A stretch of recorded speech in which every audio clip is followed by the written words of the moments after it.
আসসালামু আলাইকুম বন্ধুরা, স্বাগত জানাচ্ছি নতুন একটি ভিডিওতে।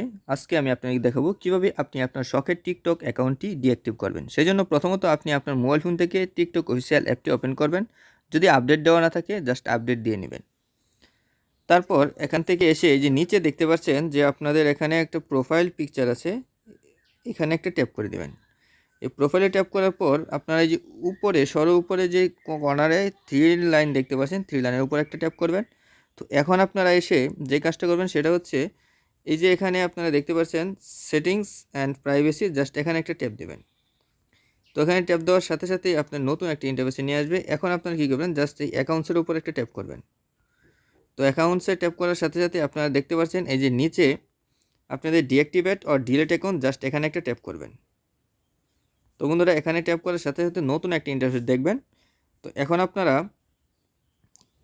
এই যে নিচে দেখতে পাচ্ছেন ডিঅ্যাক্টিভ ডিলিট অ্যাকাউন্ট আর উপরে আছে ডিঅ্যাক্টিভ অ্যাকাউন্ট, আপনারা জাস্ট এই অপশনটা সিলেক্ট করে নেবেন।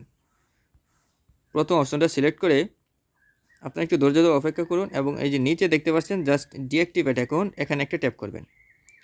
তো এখানে ট্যাপ করার সাথে সাথেই আপনারা এরকম একটা ইন্টারফেস দেখবেন। এখন আপনাদের এখানে একটা কোড নাম্বার বসাতে হবে। সেটা আপনারা কোথায় পাবেন, আপনি যে জিমেল অ্যাকাউন্টের আন্ডারে আপনার টিকটক অ্যাকাউন্টটি ক্রিয়েট করেছিলেন সেই জিমেল অ্যাকাউন্টে অলরেডি আপনার একটা ওটিপি চলে গেছে। সেই ওটিপিটা এরকম টান দিয়ে উপর থেকে নিচ পর্যন্ত এই যে এখানে দেখতে পারবেন, জাস্ট এই যে এখানে একটা ওটিপি চলে আসছে, এই ওটিপিটা আপনারা এখানে দিয়ে দিবেন। সেই ওটিপিটা জাস্ট এখানে পেস্ট করে দিয়ে আপনারা এই যে ডিঅ্যাক্টিভ অ্যাকাউন্ট এখানে একটা ট্যাপ করে দেবেন।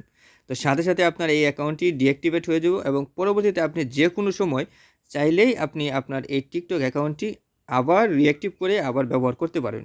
তো বন্ধুরা এভাবেই আপনি চাইলে সাময়িক সময়ের জন্য আপনার টিকটক অ্যাকাউন্টটি সবার কাছ থেকে হাইড করে রাখতে পারেন। বন্ধুরা এই ছিল আজকের ভিডিওটি শেষ করার আগে আপনার সাথে আমার ছোট একটি রিকোয়েস্ট থাকবে। আপনি যদি আমার চ্যানেলে নতুন দর্শক হয়ে থাকেন তাহলে অবশ্যই চ্যানেলটি সাবস্ক্রাইব করে রাখবেন এবং আপনার যদি কোনো বিষয় জানা থাকে তাহলে অবশ্যই কমেন্ট বক্সে জানিয়ে দেবেন। ধন্যবাদ।